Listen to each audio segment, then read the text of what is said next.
5월 26일 수요일 새벽입니다. 오늘도 주님의 은혜 안에서 또 힘찬 하루가 되시길 축복합니다.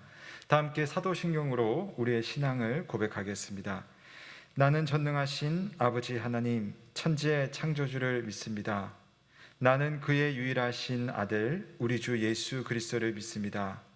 그는 성령으로 잉태되어 동정녀 마리아에게서 나시고 본디오 빌라도에게 고난을 받아 십자가에 못 박혀 죽으시고 장사된 지 사흘 만에 죽은 자 가운데서 다시 살아나셨으며 하늘에 오르시어 전능하신 아버지 하나님 우편에 앉아 계시다가 거기로부터 살아있는 자와 죽은 자를 심판하러 오십니다. 나는 성령을 믿으며 거룩한 공교회와 성도의 교제와 죄를 용서받는 것과 몸의 부활과 영생을 믿습니다. 아멘. 함께 찬송 드리겠습니다. 찬송가 369장 죄짐 맡은 우리 구주 찬송하겠습니다.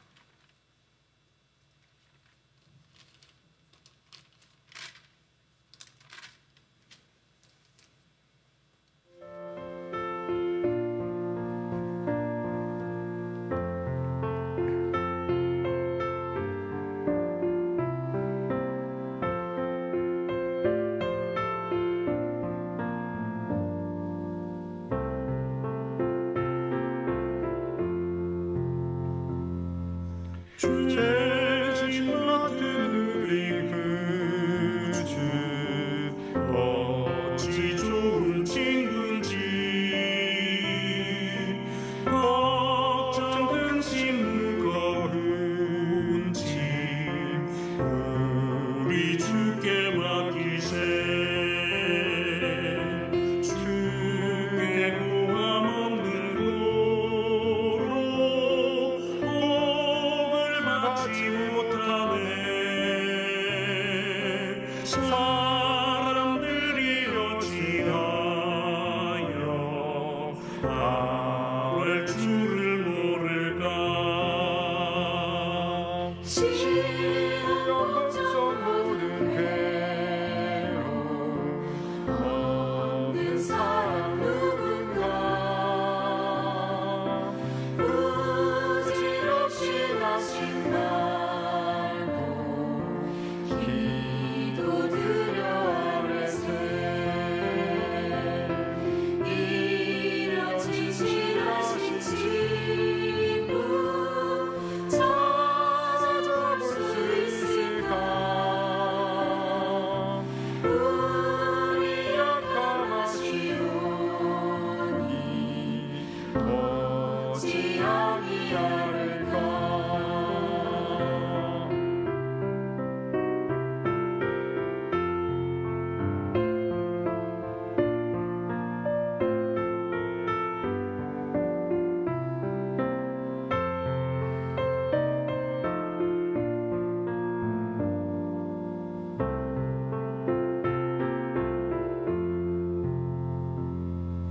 근심 걱정 무거운 짐 많이 진짜 누군가 비난처는 우리 예수 주께 기도드리세.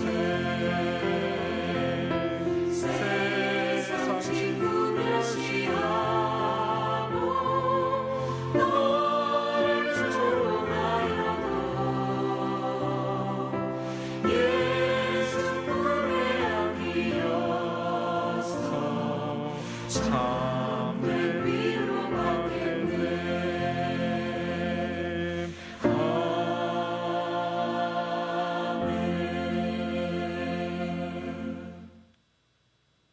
참 좋으신 하나님 아버지, 오늘 새벽에도 우리의 피난처 되신 예수 그리스도를 의지하며 주 앞에 나와 기도를 드립니다.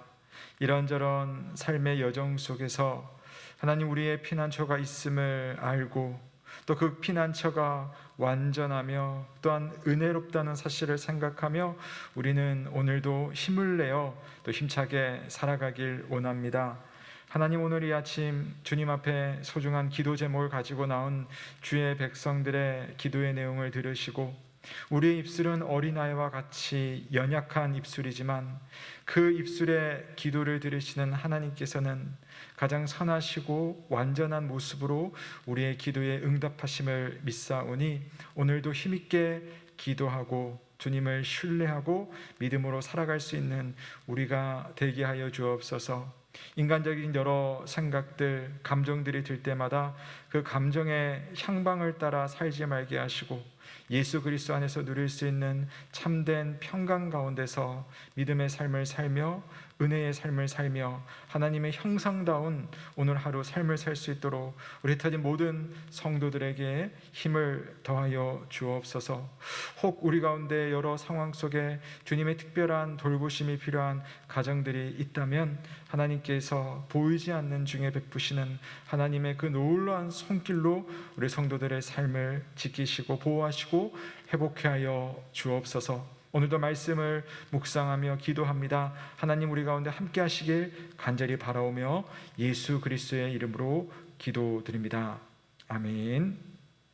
오늘 우리에게 주시는 하나님의 말씀은 사무엘상 20장 24절에서 42절 말씀입니다. 사무엘상 20장 24절에서 42절 말씀입니다. 다윗이 들에 숨으니라.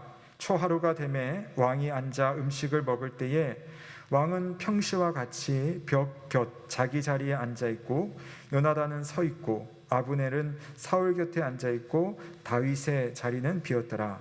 그러나 그날에는 사울이 아무 말도 하지 아니하였으니 이는 생각하기를 그에게 무슨 사고가 있어서 부정한가 보다, 정령이 부중한가 보다 하였음이더니, 이튿날 그 달의 둘째 날에도 다윗의 자리가 여전히 비었으므로 사울이 그의 아들 요나단에게 묻되, 이새의 아들이 어찌하여 어제와 오늘 식사에 나오지 아니하느냐 하니, 요나단이 사울에게 대답하되, 다윗이 내게 베들레헴으로 가기를 간청하여 이르되 원하건대 나에게 가게 하라. 우리 가족이 그 성읍에서 제사할 일이 있으므로 나의 형이 내게 오기를 명령하였으니 내가 너에게 사랑을 받거든 내가 가서 내 형들을 보게 하라 하였으므로 그가 왕의 식사 자리에 오지 아니하였나이다 하니, 사울이 요나단에게 화를 내며 그에게 이르되, 패역 무도한 계집의 소생아, 네가 이새의 아들을 택한 것이 너의 수치와 내 어미의 벌거벗은 수치됨을 내가 어찌 알지 못하랴. 이새의 아들이 땅에 사는 동안은 너와 내 나라가 든든히 서지 못하리라. 그런즉 이제 사람을 보내어 그를 내게로 끌어오라. 그는 죽어야 할지니라 한지라. 요나단이 그의 아버지 사울에게 대답하여 이르되, 그가 죽을 일이 무엇이니까? 무엇을 행하였나이까? 사울이 요나단에게 단창을 던져 죽이려 한지라. 요나단이 그의 아버지가 다윗을 죽이기로 결심한 줄 알고 심히 노하여 식탁에서 떠나고 그 달의 둘째 날에는 먹지 아니하였으니 이는 그의 아버지가 다윗을 욕되게 하였으므로 다윗을 위하여 슬퍼함이었더라. 아침에 요나단이 작은 아이를 데리고 다윗과 정한 시간에 들러 나가서 아이에게 이르되, 달려가서 내가 쏘는 화살을 찾으라 하고 아이가 달려갈 때에 요나단이 화살을 그의 위로 지나치게 쏘니라. 아이가 요나단이 쏜 화살이 있는 곳에 이를 즈음에 요나단이 아이 뒤에 외쳐 이르되, 화살이 내 앞쪽에 있지 아니하냐 하고 요나단이 아이 뒤에서 또 외치되, 지체 말고 빨리 다름질하라 하매 요나단의 아이가 화살을 주워 가지고 주인에게 돌아왔으나 그 아이는 아무것도 알지 못하고 요나단과 다윗만 그 일을 알았더라. 요나단이 그의 무기를 아이에게 주며 이르되, 이것을 가지고 성읍으로 가라 하니 아이가 가매 다윗이 곧 바위 남쪽에서 일어나서 땅에 엎드려 3번 절한 후에 서로 입맞추고 같이 울되 다윗이 더욱 심하더니 요나단이 다윗에게 이르되, 평안히 가라. 우리 두 사람이 여호와의 이름으로 맹세하여 이르기를 여호와께서 영원히 나와 너 사이에 계시고 내 자손과 너의 자손 사이에 계시리라 하였느니라 하니, 다윗은 일어나 떠나고 요나단은 성읍으로 들어가니라. 아멘. 오늘의 말씀은 분노에서 돌이키십시오입니다. 자, 여러분 오늘 말씀 어떻게 읽으셨습니까? 좀 긴 말씀인데요. 다윗과 요나단, 또 요나단과 다윗의 우정이 참 눈시울이 붉힐 정도로 감동적입니다. 아버지 사울에게 배신자 취급을 받고 또 사랑하는 친구와 이별을 하게 된 이 요나단의 심정이 어땠을까 하는 생각이 듭니다. 근데 오늘 제가 여러분과 함께 묵상하고 싶은 내용은요, 요나단과 다윗의 관계보다는 다윗을 바라보는, 또 자기 아들 요나단을 바라봤던 이 사울의 모습입니다. 자, 사울이 어땠습니까? 이 다윗에 대해서 가슴 아파하고 슬퍼하면서 애달파했던 그런 요나단, 또 그런 요나단에 대해서 고마운 마음을 품었던 다윗과의 관계와는 참 달리 사울은요, 참 분노하고 있었습니다. 온 생각과 온 몸이 절절절절 끓고 있었습니다. 자, 이런 사울의 모습을 보면서 우리는 분노에 대해서, 그리고 내 안에 있는 그런 마음에 대해서 한번 돌아보기를 원하는데요. 자, 사울은요, 이제 만찬 자리에 다윗이 참석을 해야 되는데 이틀째 참석을 하지 않자 요나단에게 그 이유를 묻습니다. 그리고 그 이유를 듣고 나서는 이놈이 도망을 쳤구나 하는 생각에 화가 머리끝까지 나게 되었습니다. 내가 지금 누구 때문에 이렇게 하고 있는데 사울이 이렇게 다윗을 몰아붙이는 이유가 무엇입니까? 바로 아들 요나단의 왕권을 강화하기 위해서 아닙니까? 근데 자꾸 이 아들은요, 다윗의 편을 들어요. 다윗이 이러이러해서 어쩔 수 없이 갔습니다. 아버지 좀 이해를 해주십시오. 자, 그랬더니 이 아들에 대해서 섭섭한 마음을 넘어서 분노하는 마음까지 가지게 되었습니다. 자, 그러다가 사울은요, 결국은 해서는 안 될 말까지 요나단에게 하게 되죠. 자, 30절 말씀 보세요. 사울이 요나단에게 화를 내며 그에게 이르되 패형 무도한 계집의 소생아, 네가 이새의 아들을 택한 것이 너의 수치와 너 어머니의 벌거벗은 수치됨을 내가 어찌 알지 못하랴. 이새의 아들이 땅에 사는 동안은 너와 너의 나라가 든든히 서지 못하리라. 그런즉 사람을 보내어 그를 내게로 끌어오라. 다윗은 죽어야 할 자이니라 라고 하면서 아주 화를 냅니다. 심지어는요, 이 32절부터 뒤쪽으로 하게 되면은, 자, 요나단이 그의 아버지 사울에게 대답하여 이르되 그가 죽을 일이 무엇입니까? 라고 했더니 사울이 어떻게 합니까? 자기 아들에게 창을 던져서 죽이려고까지 하는 그런 모습들을 보여주고 있습니다. 아무리 분노를 해도 여러분, 아무리 화가 나도 여러분, 선이라는 게 있잖아요. 말에 선이 있을 것이고 행동에 선이 있는데 사울은 그것을 지키지 못합니다. 사울은 자신 안에 있는 이 분노를 하나님 앞에서 또 사람 앞에서 해결할 수 있는 그런 어떤 자중하는 마음이 없었던 거죠. 그래서 사울이 분노하는 이 모습은요, 그야말로 참 왕임에도 불구하고 추하기 그지없습니다.